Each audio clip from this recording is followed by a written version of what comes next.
The ruling party's leader, Mamata Banerjee, is the biggest thief. Perhaps the worst chief minister in India today. She's mentally a little unsound, or she's a little sometimes. She suddenly said that they are staging a coup against me. She locked herself up in her secretariat for 33 hours. Majority of the people voted for the BJP. People were very angry that their votes have been hijacked. There was a women candidate. She had just undergone a cesarean operation. She was repeatedly kicked in the lower abdomen. And the Banerjee is talking about Manipur, talking about women's safety in Manipur. So shameless. And some of their MLAs are most violent. Shaukat Mullah and these, they're all part of the Diamond Harbour lobby, which is controlled by Mamata Banerjee's family. I visited one village in Shantipur. On the ground, I saw bombs which was still lying, indirectly implying that if you don't vote for us, go to hell. Indian Union Muslim League demanded that Hindus be burnt in front of temples. Only state where every other day bombs are recovered. Where are they getting from? Because they are being manufactured. In West Bengal, most of them are involved in this kind of atrocities. There was a huge blast in that village suddenly, and that blast was heard 15 kilometers away. Cracker factory, but a lot of illegal gunpowder bombs were also being manufactured there and distributed. Owner of that factory directly linked to the TMC. Are they afraid of Mamata Banerjee? No, they are not afraid because they are appointed by her. So much violence. What is making them to do all this violence? If they don't control the vote in any state where the BJP is in power, the BJP doesn't resort to violence. Lovely Maitra is a TMC MLA. She's an uncounting. There even violence has been happening, right? Yes, I've seen the video as well. Exactly. The Muslims, in the name of Allah, to finish them. This is the gesture she did. Khatam korte parbe na, this is the gestures. Entire country was shocked. It shows somewhere that the mind is sick. It is not normal, or that it is getting sick. In India, parties like the Congress, like the TMC, like the CPM, they are actually fanning the fires of instability in Manipur. What has been the Congress's record of governance in Northeast? I want to ask. Let there be a threadbare discussion. Narendra Modi represents the real Bharat, the real India. In Meghalaya, whatever problem is happening, the TMC is behind it.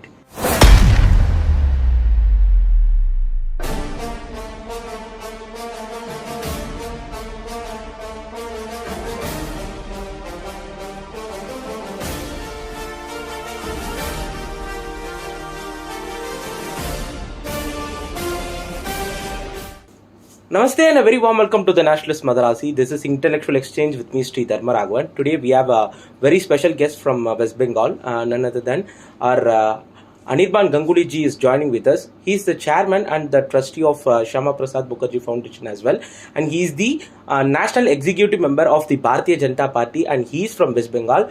Yes, today we are going to talk about the violence which has happened in the West Bengal and the ongoing things which is happening in West Bengal and in India as well. Namaste. Vanakkam. Vanakkam, Anirban ji. Thank you for accepting our invitation. Thank you for and coming inviting all me. the way to our podcast as well. So, Anirban ji, let me ask, what is happening in Bengal? Because none of the media is not covering actually what the the poll violence which has happened, and after that there has been cases which has been registered on both the TMZ and the ruling party. Anirban ji, tell us what is happening in Bengal as well, because there has been violence which is spreading across Bengal on the poll days, especially during this Panchayat polls as well. So what is happening in Bengal? Give us a brief things about what has happened in Bengal, Anirban ji. Thank you for inviting me here. What is the word in Tamil for thief? Triton. In Bengal, what has happened is the Triton is shouting loudest. Okay. Because the Triton wants to cover up its own track.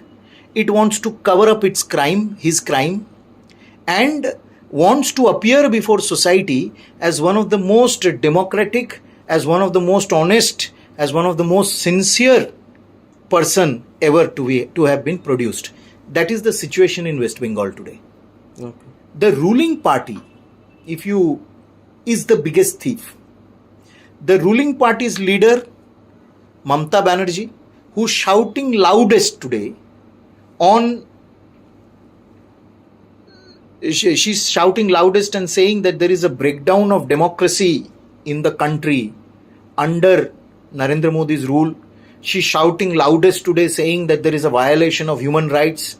She is at the forefront of shouting loudest on the protection, on the need for protection of women and of women's right, etc. If you look at her track record in the last 11 years as Chief Minister, and in every election that is being renewed and re-established, latest is the Panchayat election, on all these counts, on democracy, democratic right, human rights, women's safety and security, she has an abominable, abysmal track record. Perhaps the worst Chief Minister in India today. And that is why she's shouting, she's so concerned about Manipur. Okay. If you are aware, yesterday, 2 days ago, there was an attack on Conrad Sangma, Exactly. Meghalaya Chief Minister. Meghalaya Chief Minister. He was in Tura. Tura is 300 kilometers away from Shillong. I have lived in the northeast for many years. I don't think any other Bengali of recent times has lived and travelled in northeast as much as I have. I have travelled in northeast more than Mamta Banerjee also.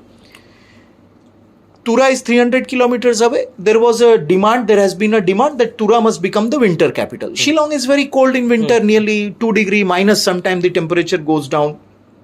People say that all activity practically used to come to a standstill 20 years ago. Now things are better. They wanted. Fine, it is a demand which people can have. But then suddenly, and I'll tell you, you may be wondering you asked me about West Bengal, why am I telling you about Meghalaya? I will tell you why, you will understand. Their protest was going on. Conrad Sangma, Chief Minister, is inside. He is having deliberation with his officers, with the police, etc. on what can be done, etc. Then suddenly stone pelting starts. Okay. Then police personnel, security personnel are injured. And after investigation, it has come out that it was a pre-planned conspiracy. There were 300 people mobbed there. They had a pre-planned, full planning had been made so that bodily harm can be caused to the Chief Minister.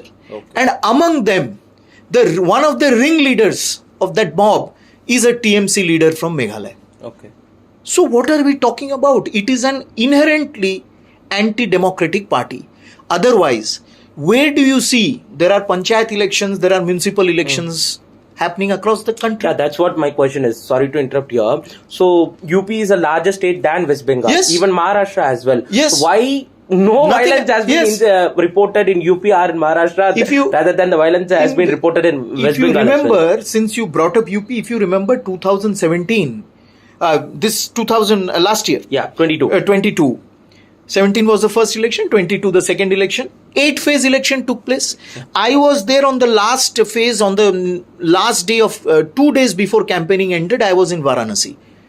Madam Mamta Banerjee also came and people showed her black flag. They shouted against her. Bengalis in Benares told her, Ayo, please go back. Poitava, please go back. We don't want you. We are in peace here. Yogi is providing good government. Modi ji is there, and never think that you can replace them. Please go, please go. Bengalis in Benares who have been living for generations, they are saying, you go around Benares, no posters are torn, no galata, nothing is happening anywhere. Campaigning is taking place, normal life is also going ahead. 8-phase election in Uttar Pradesh, not a single bullet, not a single bomb, not a single scuffle took place.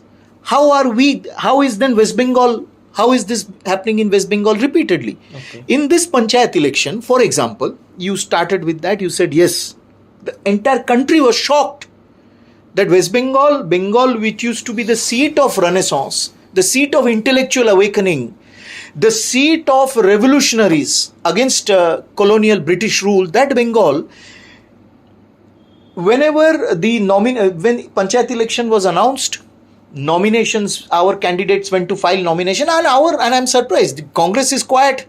Adhir Ranjan Chaudhary's own people got killed in Murshidabad, and for the last 3 days he's been sharing stage, he's been participating in meetings with Trinamool Congress to try and oust the Narendra Modi government. Congress is silent. The communists are silent in Delhi. Not once Sitaram Yechuri, not once have we heard him condemn the attack on their cadres in West Bengal by TMC. Okay. So if you are a BJP cadre, if you are a BJP worker candidate, maximum blows fall on you. So what they did is, when nominations, the day for nomination was declared, nomination was opened, they tried to prevent people from going and nominating opposition party candidates. And the primary target was the BJP. Okay. Prevented them. They were abused. Candidates were abused. The women were badly abused. They were threatened. They were locked in their houses. In spite of that, we came out in big numbers and filed nomination. In spite of that.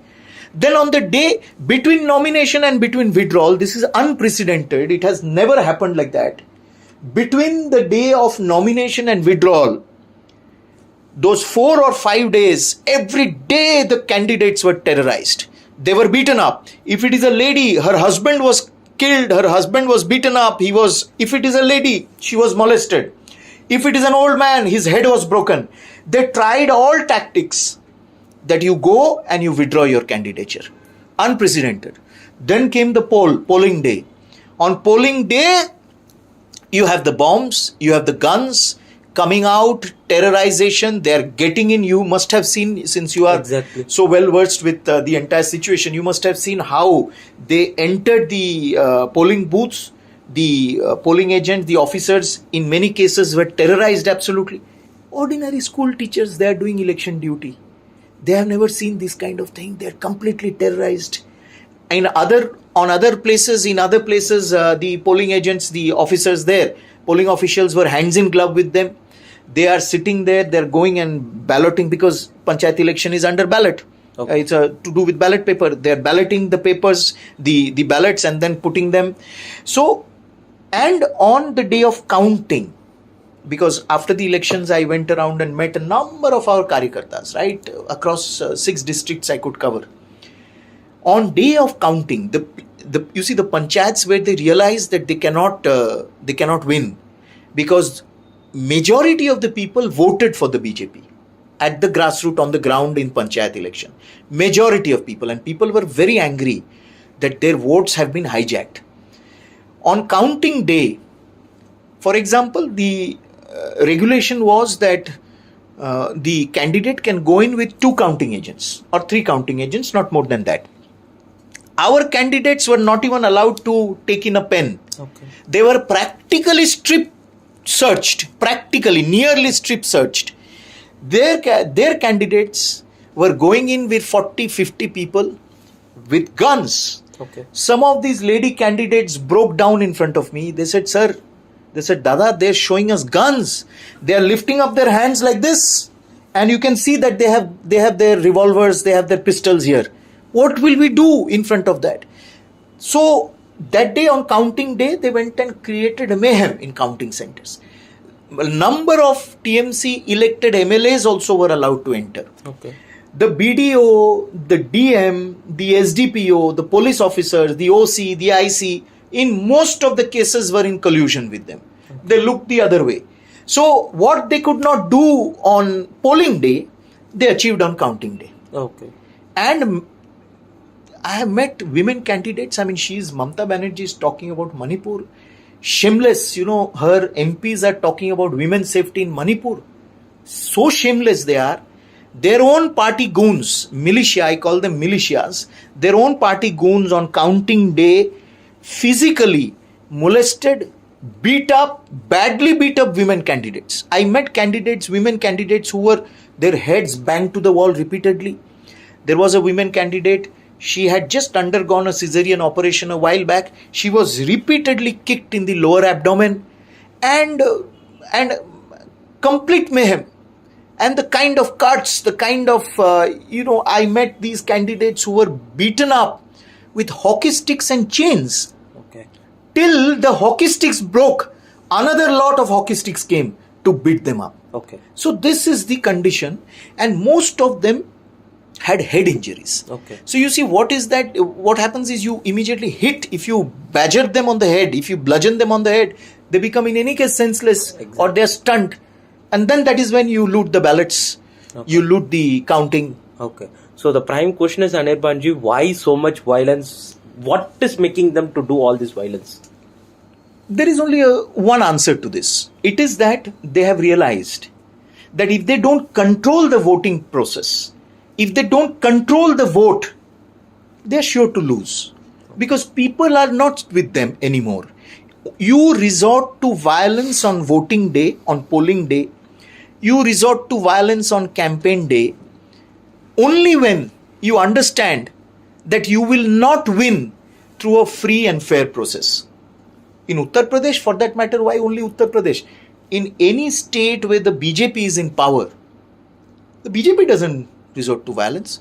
Give me one example in a BJP ruled state. 27 years we have been in power in Gujarat. Have we ever once resorted to violence in Gujarat? Not required. For 27 years people have been voting, and this time with triple the mandate, which has never happened in post-independent India's history, in Gujarat, in Madhya Pradesh, in Uttar Pradesh. Uttar Pradesh, you know better, one of the most violent states it used to be known as. It has gone beyond that. So when you know that is only one simple answer. When you know that people are not with you, when you know that you're going to resoundingly lose in a free and fair election, and you want to hold on to power because that is the only way you can survive as a political party. Okay. So that is why you resort to this kind of fear. What is the answer of TMC, Member of Parliament, Member of Legislative Assembly, as well as the party's head to this kind of violence? When you say the violence is happening in West Bengal, what is their answer? No, you see, their answer is they don't answer. They don't have an answer. What answer will they give? It's just that they're trying to deflect. It has been proved today, as I told you, it has been proved today that the TMC, in Meghalaya, whatever problem is happening, the TMC is behind it. Because you may be aware that in Meghalaya, what they did was they bought over one part of the Congress. And I'm sure and then they didn't do well. In any case, we won. But I'm sure those Congress guys who went over to the TMC in Meghalaya must be regretting. Because they realize that this is a party which has no ideology, which has no structure, which has no aim, and which has no governance record. So similarly, they have no answer. Their only answer is try and deflect, try and talk about Manipur, try and talk about other states. But you'll see that it is a very selective deflection. They will never speak about Rajasthan. Okay. They will never speak about Tamil Nadu. They will never speak about states about Chhattisgarh. And Rajasthan, the kind of atrocities that have been happening on women is appalling. But they're all quiet, they're not discussing that. So, this hypocrisy, the same hypocrisy is reflected on the ground in West Bengal. They don't speak. I'll give you one more example. If you have there is this Gaurango Biswas. He stood as a candidate from one panchayat in Shantipur, which is in Nadia district. It's a very rich historical district. It has a history. And he was badly beaten up. So badly beaten up that he's still, when I went to visit him in the hospital, in the district hospital, he was still not in his conscious. He was not conscious. And even in the hospital, TMC goons are coming and threatening his son. Okay. So we went and lodged a complaint with the superintendent of the hospital there, saying the written complaint that this must stop, otherwise we will sit here for dharna. So what I'm saying is that the TMC ministers, the TMC MLAs, MPs, most of the time are complicit in this. You see, this ISF, which is a party led by Naushad Siddiqui, it's a minority dominated party. The kind of violence that they have been facing in their stronghold from a section of the TMC, day in, day out. So anyone who puts up a resistance, it is the TMCs, and some of their MLAs are most violent. Shaukat Mullah and these, they're all part of the Diamond Harbour lobby, which is controlled by Mamata Banerjee's nephew. And it is one of the most violent lobby. So, when you ask me what answer they have no answer. In Delhi, they do a natak. They put up a drama to try and deflect attention. They make a lot of noise and all that. In West Bengal, most of them are involved in this kind of atrocities.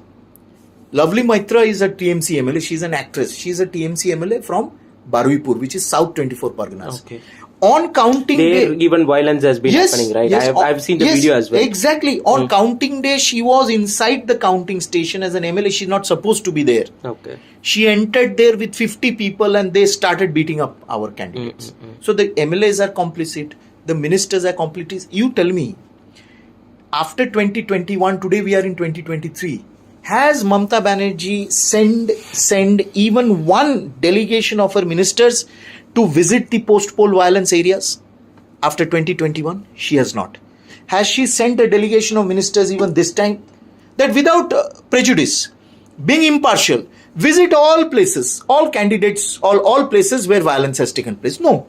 Because they are the perpetrators of violence. The system is in their hand, police is in their hand, district administration is in their hand, DMs are in their hand. Okay. The entire system is not reacting also. No.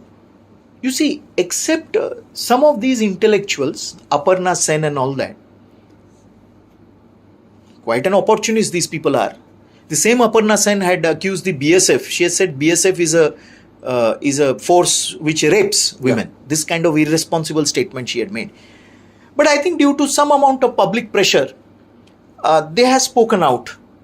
But that speaking out is also not sincere. People understand that all these years you kept quiet and suddenly now you are speaking out because of people's pressure. But good, at least they are speaking out.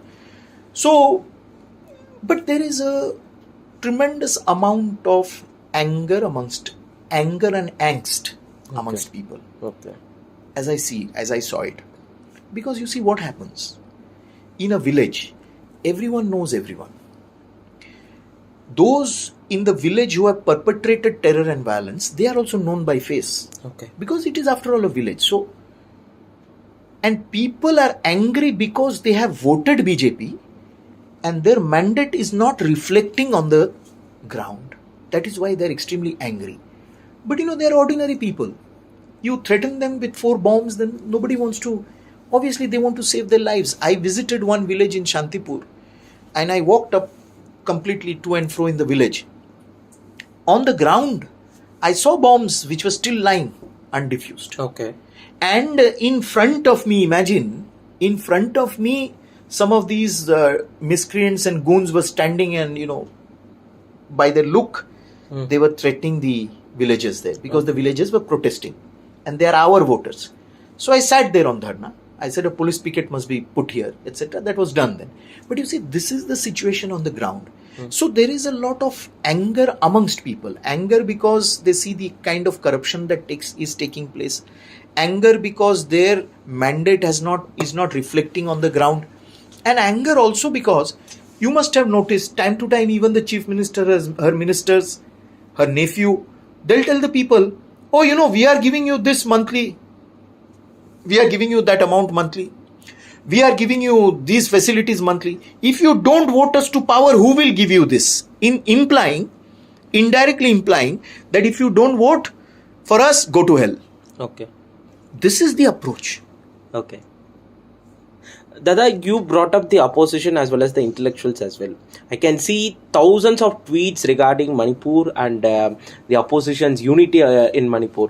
But why none of the opposition, be it Congress, this is a democratic process which has to be happened. Why none of the opposition, be it Congress or be it CPIM or be it any other opposition party, has not raised their voice against Bengal? What is stopping them? You see, that is the irony, and that is the irony of opportunism, or that is the duties or the dharma of opportunism. If opportunism has a dharma, then this is the dharma.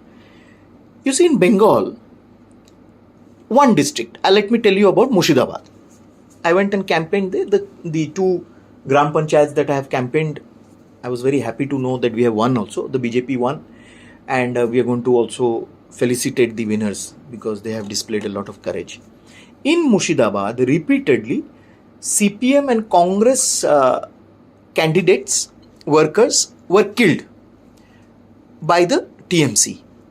The same, and while the Congress and CPM workers were being killed, Sitaram Yechuri, Rahul Gandhi, Mallikarjun Kharge were sitting together with Mamta Banerjee in Patna and they were discussing the alliance. So the workers are also seeing. This opportunism is very clear and therefore they are quiet. Okay. Therefore they are not discussing. Our point is very clear. Yes, if it is a discussion on women's safety, then let us include Rajasthan, let us include West Bengal. You saw West Bengal, how women were paraded naked. I mean, I am so disgusted. It's so appalling.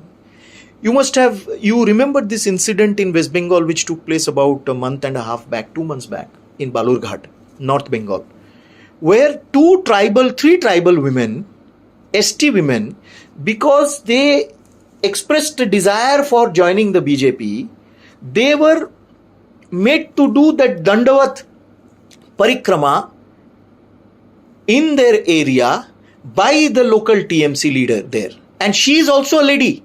A lady making this ST women do the Dandavat Parikrama.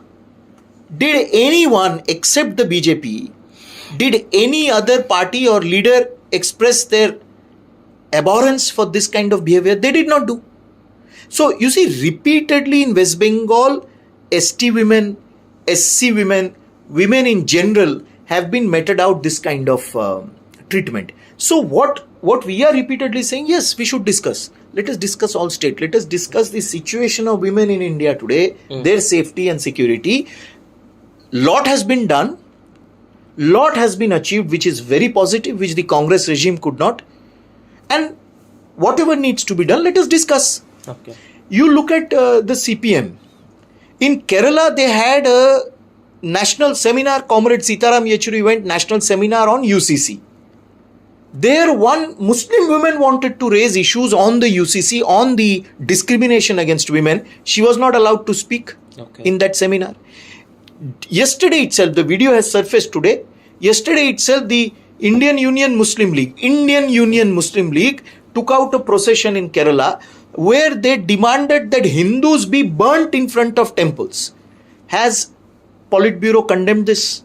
Has Mamata Banerjee condemned this? Has the Congress, because it is allied with the Indian Union Muslim League, have they condemned this? Is this not anti-democratic? Is such a call completely against the canons of human rights, of civility? Is it not? Then why are they not condemning? My question is that. So it is selective approach, it is selective amnesia, it is selective condemnation, which is hypocritical, which people are seeing. Same is the case for West Bengal. Has any actor or actress, Mamata Banerjee felicited about 10-15 actors yesterday, day before yesterday. Has any of them raised voice against the atrocities on women that is taking place in West Bengal? No. And she's a woman chief minister. Even the intellectual society is also not talking about it. Yeah, because they are co-opted. Are they being selective? Yeah, they are being selective. They are co-opted, you see. Now some of them are raising voice because if they don't, they will completely lose their credibility. But those who are raising the voice, for example, Shubha Prasanna, he's a painter, very well-known painter. For the last 10 years, he was together with Mamata Banerjee. Since Panchayat elections, he has been raising his voice. You know, this violence is not acceptable. It is not the tradition of Bengal, etc. Very good. But that same Shubha Prasanna, on 21st July, he shares stage with Mamata Banerjee on her Martyrs' Day program. He's seen sitting, talking to her nephew. So all these are also hypocrites because they have survived off the system. The Trinamool system has co-opted them. Their protest is also hypocritical and it is opportunistic. But at least, and mind you, they are also opening, some of them are opening their mouth because it is becoming an existential question for them. Because if they don't, then they completely lose credibility. Okay. So, you talk about Manipur as well, Dada. So, I will talk about Manipur later. So, let's go back to the post-poll violence which has happened.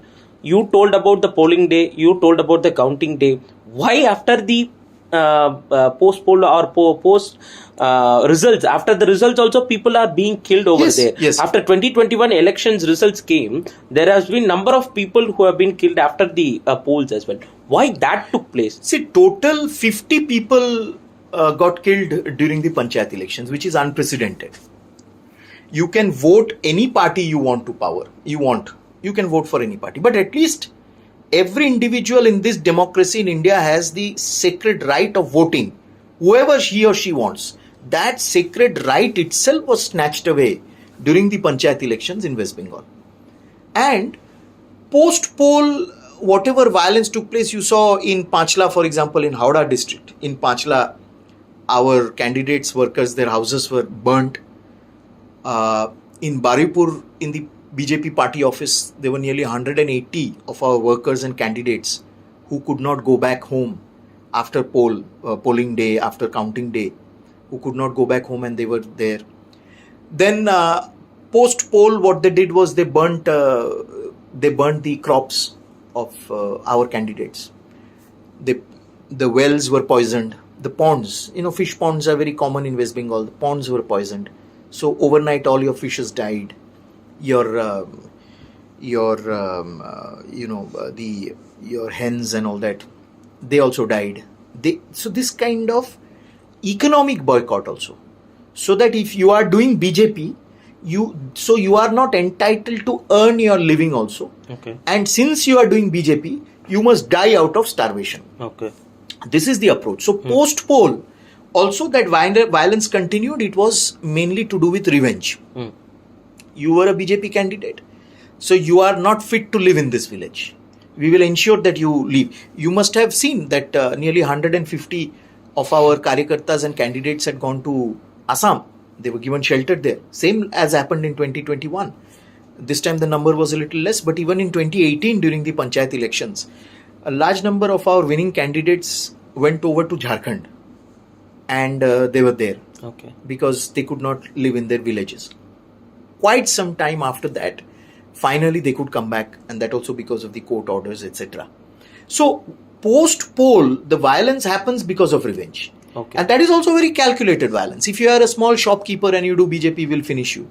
If you are a fruit seller also, we'll either physically disable you in such a way that for quite some time you will not be able to go around selling fruits or selling vegetables. Then they terrorize in such a way post poll that you can't come out of your house. So this has become ingrained in the TMC's approach.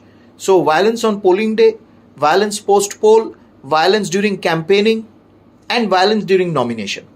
This has become a pattern. But what is most amazing is that this chief minister is going around the country speaking about saving democracy. This chief minister and her MPs are going around the country saying that they are the alternative. They can create an alternative to the NDA in the country. Achha. Actually, this is the alternative that they are planning. Okay. An alternative of revenge, of blood, of bloodshed, of terror. You must have noticed in West Bengal, if you have been following, only state where every other day bombs are recovered. Bombs in buckets, bombs in bags, bombs in the fields, bombs in ponds, bombs in playing ground. Where are they getting from? Because they are being manufactured. Okay. They are being locally manufactured. Is the state not looking after that? Because it is the state's people who are manufacturing. State sponsored. State sponsored. Because if you look at the antecedents of those who are manufacturing these bombs, all of them are linked to the ruling party. No, so you see, if you look at the antecedents of those who are getting caught, or those who are not getting caught but are known to be manufacturing these, they are all linked to the ruling party. Yeah. I'll give an example. In Purva Mednipur, there is this place called Egra. It is an assembly segment, and there is a village called Khadikul there. You must have noticed last month, towards the end of May, there was a huge blast in that village suddenly, and that blast was heard 15 kilometers away. Windows and glass panes all shattered, and conservative estimates, they said 9 people died. All of them were women of that village. Most of them were women, including the owner of that factory. What was that factory? Ostensibly, it was a cracker factory on the border with Odisha. Cracker factory, but a lot of illegal gunpowder, a lot of illegal bombs were also being manufactured there and distributed. It was and that the owner of that factory directly linked to the TMC. And those who died were ladies, were women of that village. They were so poor that they were compelled to work as daily laborers in that factory. They themselves did not know exactly what they were doing. They just knew that yes, this is a firecracker factory. So, umpteen such examples in the district of Birbhum. Every other day, thousands of kilograms of ammonium nitrate and detonators, fuses are being recovered. You may have noticed, you may remember, I forget the exact name. Just last month, after the panchayat elections were over, NIA picked up one TMC leader in Birbhum who was running illegal stone quarries, who had a huge illegal quantity of dynamite stored. The NIA picked him up. Large quantity of dynamites, large quantity of detonators, ammonium nitrate stacked. And he was not only a TMC leader, he was an official TMC candidate in the panchayat election. So you see, these are the kind of people that the TMC is basically has patronized. And they have patronized it for political purpose, not only to terrorize the opposition, but to also terrorize people in general. And what has happened is, last few years, number of children also have died, because what is happening is that children are going to play in the play fields, in the playgrounds in the evening, and then they see some bomb lying there. They don't know, they think it's a ball. If you look at these bombs, they actually look like tennis balls and all that. So they kick, and if they're lucky, they get away with injury, and if they're not lucky, they're completely blown apart. So a number of children also have died this, and the National Commission for Protection of Child Rights has taken cognizance of this. The State Commission for Protection of Child Rights, its chairperson and they are quiet about it. They have not opened their mouth. They have not asked the government to give a white paper. They are all silent. Are they afraid of Mamata Banerjee? No, they are not afraid. You see, they are a party to her crimes. Because all of them are political. They are not afraid because they are appointed by her.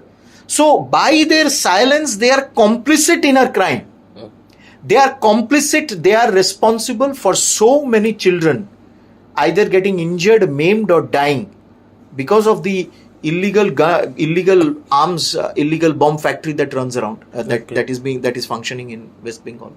Dada, I saw an NCRB record.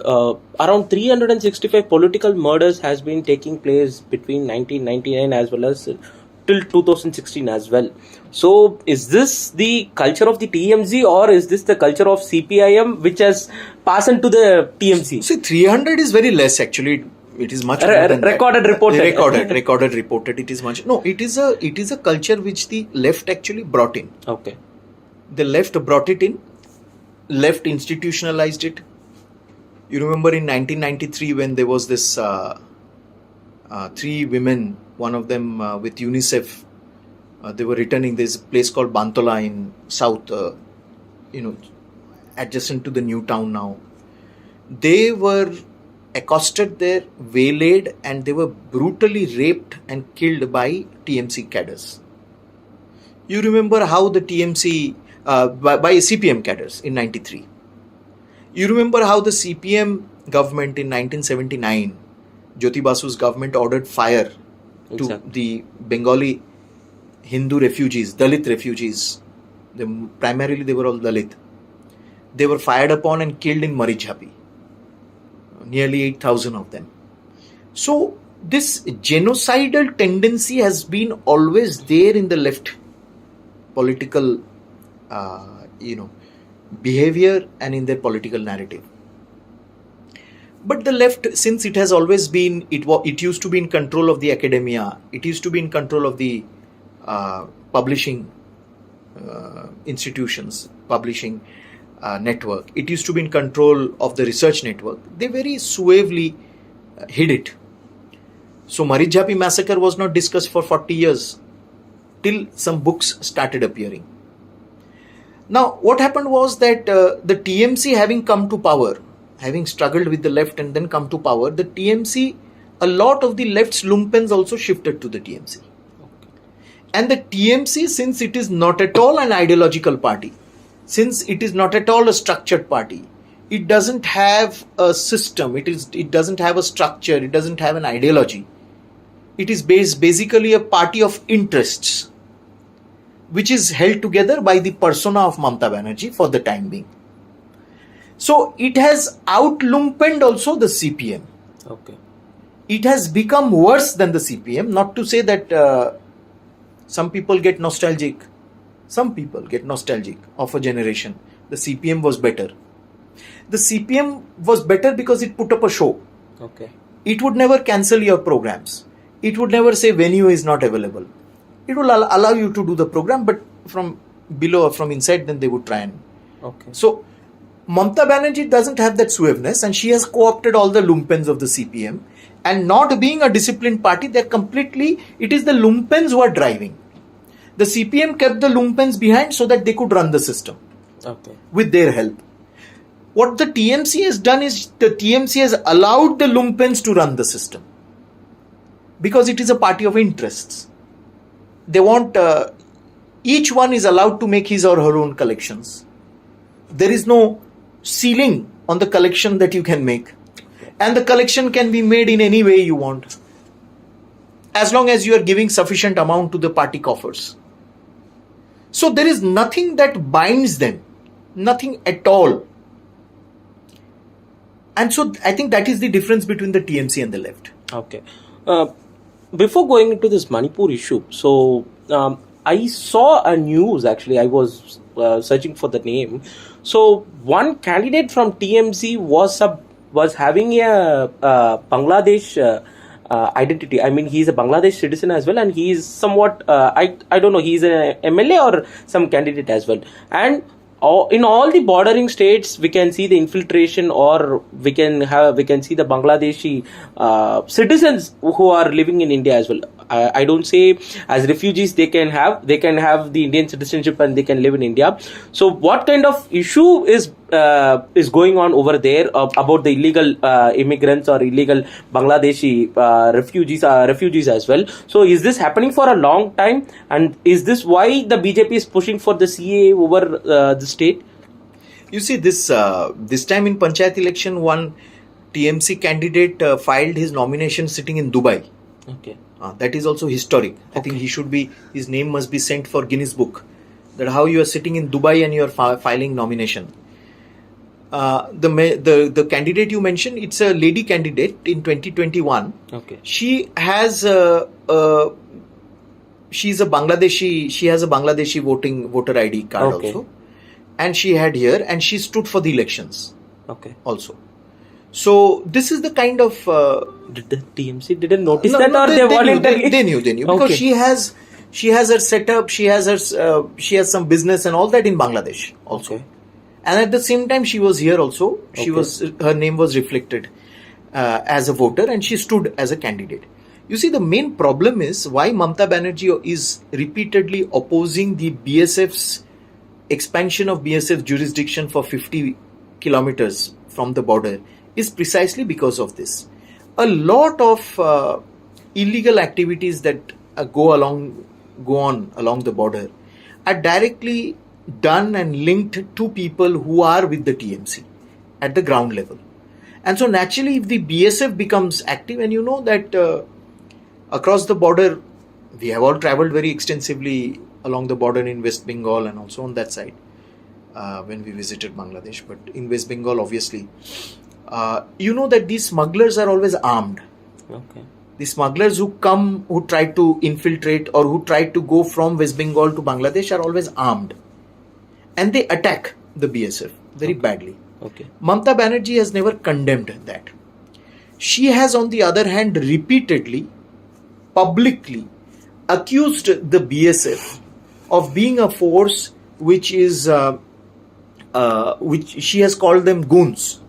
She has called them thieves. She has accused the BSF of terrorizing the villagers. She has accused the BSF of molesting women there, etc. Continuously, she has been publicly accusing the BSF without an iota of evidence. And in fact, West Bengal border, in a number of villages, the BSF undertakes, as per their protocol, the BSF undertakes a lot of development and seva work. Okay. You know, putting up medical camps, health camps, educational camps, then a lot of during any natural calamity or the BSF is always there. So the BSF, like the Indian Army, has these activities which they have been doing regularly. And on the other hand, they have also been cracking down on smugglers in the border area. Okay. Especially cracking down on smugglers all along the border. And that cracking down has become more intense in the last 2 years. So that is what actually irks the TMC. That is what irks Mamta Banerjee. Okay. She has even paraded family members of those smugglers who had attacked and injured the BSF Jawans very badly. When they retaliated, the smugglers were killed. Mamta Banerjee brought the family members of those smugglers and paraded them in a public meeting, saying that they are innocent villagers. Their men were killed by BSFs. So you see, this is the kind of language, this is the kind of tension that she tries to brew amongst people. Okay. This same Mamta Banerjee, you would remember in 2016, she had accused the Indian army of staging a coup against her. The army does an annual exercise of measuring the volume of traffic and regulating the traffic on highways, national highways. Because if there is any emergency, how much traffic can move on that highway? What are the choke points or what are the challenges? That an assessment the army does. Similarly, they were doing this assessment in 2016 in Howrah on the national highway, which is near her secretariat. Either she's mentally a little unsound or she's a little sometimes. She suddenly said that they are staging a coup against me. She locked herself up in her secretariat for 33 hours. Okay. And that time Manohar Parrikar wrote her a very genuine letter saying that I am genuinely hurt by this kind of allegation that you have made, because the army must be kept above our politics. As politicians, we can make irresponsible statements, but we should not drag in our armed forces. Make a coup against the state government. And this is an elected chief minister Okay. who is saying this. Now, so that same mentality, she has been speaking against the BSF. She has been speaking against. So what has happened is, when an elected chief minister, who is also the home minister, police minister of the state, when she speaks about central law enforcing agencies like this, it is only the smugglers, Okay. it is only the anti-socials, it is only the terrorists who get emboldened. Okay. Sorry to ask this question. So, what will be the situation if Mamta Banerjee comes to power in Delhi? She will never come. Okay. That is why I am by not accusing imagining. all these forces and No, that is correct. You see, I am surprised, you see, because she was herself a cabinet minister at the center. She was a 7-term member of parliament also. So I think either she is becoming senile or she is doing a lot of this deliberately, so that she can stoke a lot of violence. She can stoke tensions also. She can stoke tensions. For example, during the Ram Navami this year, she openly, brazenly indicated that there is only one community which indulges in riots. And then she told the other community that in the name of Allah, can you not finish them? So if you are telling one community in the name of Allah that there is one community which only indulges in riots, then it is clear whom you are referring to. So one Bengali Hindu chief minister of West Bengal says that all the Hindus are rioters. And she then asks publicly the Muslims in the name of Allah to finish them. This is the gesture she did. Khatam korte parbe na, this is the gesture she did. So you see, very dangerous and so anti and unconstitutional. It is not normal. It shows somewhere that the mind is sick or that it is getting sick. No elected chief minister can speak in this term. So, if she comes to power, then you can only guess what will happen to this country. Oh. But it is good. We are saved that with 42 MPs, you can never expect to be Chief Minister of India, Prime Minister of India. Even if all your 42 MPs win, if all the 42 seats, Lok Sabha seats you win from West Bengal, even then you cannot aspire to become Prime Minister of India. Okay. So, Dada, let's talk about Manipur. What is happening over there? So, the outside, let's say, apart from Northeast India, or let's say apart from West Bengal, the outside India doesn't know what is happening in Bengal. Who are the Meiteis, or who are the Kukis, or who are the Nagas as well. So, the landscape or the land structure or the reservation problem which is going on there. So, tell us in brief about what is happening in Bengal. Why so much Manipur. of riots? So tell us in brief about what is happening in Manipur, because so much of things is happening and so much of news is being reported on Manipur as well. What is the actual problem which is going on? Now you see, this problem in Manipur is not today's problem. It is a problem since 1947. when the Meiteis lost their SC status, ST Status. their status. And this has been going on and off. Sometimes during the Congress regime, the worst riots also took place in Manipur. This is a historical issue, and the latest problem happened because of the High Court order that the state has to implement immediately and give them that. Okay. And so the valley is crowded because the valley has less land space, more population. The hills have less population, more land area. So all this in the northeast is very complex. Manipur is a border state. There is an international angle to it also.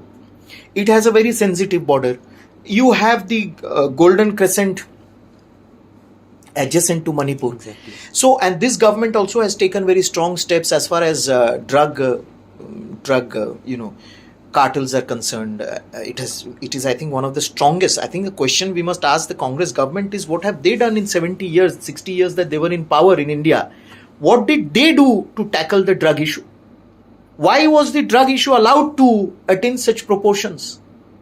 What active steps did they take? This government, Prime Minister Modi's government, under Home Minister Amit Shah, the kind of initiative they have taken to completely dismantle the drug network, the drug trafficking network across India, which has affected the global market, is also a factor. So I think, you see, Manipur is very complex, like all states of Northeast. Tribal versus non-tribal, there are various variations within the tribes also. And Manipur, especially being a bordering state, it has various other angles and ramifications also. And naturally, what has happened is a number of players have come into it. And there are the issue of the status for the Meiteis is one issue. But there are various other sub-issues behind it. There are various international ramifications also. So I think there is a sustained campaign of disinformation also, Okay. which has been undertaken from across the border. Okay. Internationally interested groups also. I mean, why on earth would the European Union discuss Manipur? I mean, the European Union itself is in throes of crisis today, existential crisis. There are a number of Central European countries which are questioning the very raison d'etre of European Union, the European Union structure. They don't want to give up their identity. They don't want to give up their freedom of maneuverability. They don't want to kowtow to the European Union. So you see, there has been a sustained, for example, the European Union that I was discussing. Why on earth are they discussing? The European Union is flooded with migrants. These migrants who are coming are unwilling to integrate in the European civilization. European Union is faced with terrorism. European Union is faced with recession. European Union is faced with violence. European Union is faced with increasing Islamization and threat from a radical Islamization that is taking place. The European Union is faced with challenges from its constituent countries who don't want to subjugate themselves to the European Union bureaucracy, which functions out of Brussels. They should be discussing all that. Most of them don't even know where Manipur is. They should be focusing on their future. Manipur will continue. Manipur is going to exist. India is going to continue. India will exist.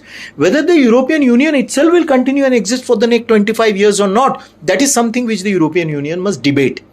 In India, parties like the Congress, like the TMC, like the CPM, and intellectuals like Ramchandra Guha and others, they are actually fanning the fires of instability in Manipur. Okay. They are fanning the fires of conflict in Manipur. Okay. Because, one, they are becoming willing spokesperson of that international campaign of disinformation on Manipur that is taking place. Second is, it's not black and white in Manipur. It is not one community has done and the other community is the victim. Both communities, many more players are there in it who have jumped into the fray. And there have been sufferers on all sides. But these people, the line that they are taking is, especially the Congress, the TMC, the CPM and people like Ramchandra Guha, the line they're taking is they're trying to calumnize one community against the other.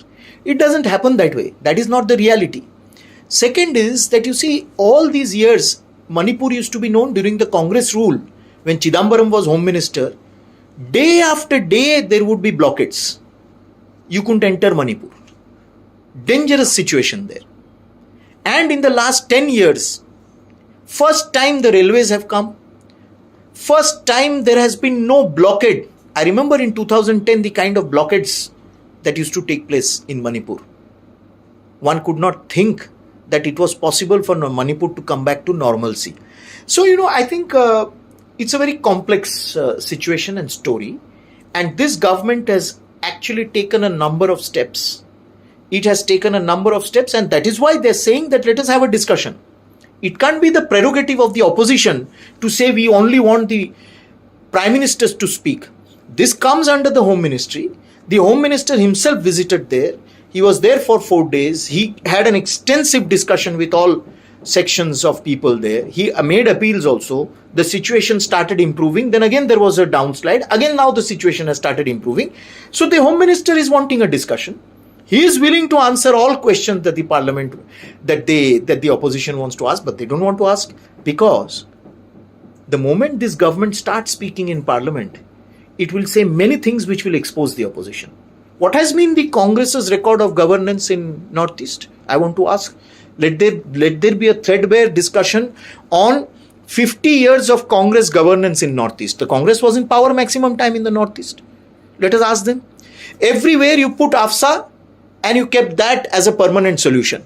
This government has removed AFSA, and it has removed in a very systematic manner. In 2018, when it removed AFSPA from, just before 2000, I think 2015 they removed AFSPA from Tripura.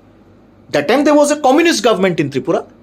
Narendra Modi's government did not say that we will not remove AFSA because there is a communist government in Tripura, let it be there. They removed it.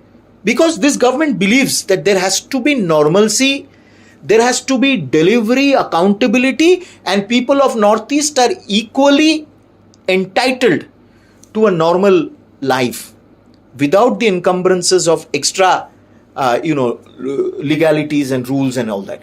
That is what they have been working at. So you forget 9 years of development that has taken place in Northeast. How many times did Manmohan Singh visit Northeast, and how many times has Narendra Modi visited Northeast? How many ministers of UPA 1 and 2 used to visit Northeast, and how many ministers of NDA have visited Northeast in 9 years? If that comparative study is made, it will be clear how many airports have been functional in Northeast. How many railway stations have come into the Northeast. So 9 years of development you choose to deliberately overlook, and you are only harping on Manipur. So I think that hypocrisy is there. Okay. That hypocrisy is very clear. Okay. What is the way forward? For West Bengal? Manipur. No. Manipur way forward is this, what the government is doing. There is the clear, you see, let me tell you, the Supreme Court, with all due respect, the Honorable Supreme Court said that if you can't handle, we will step in. I wish they had said that about West Bengal also.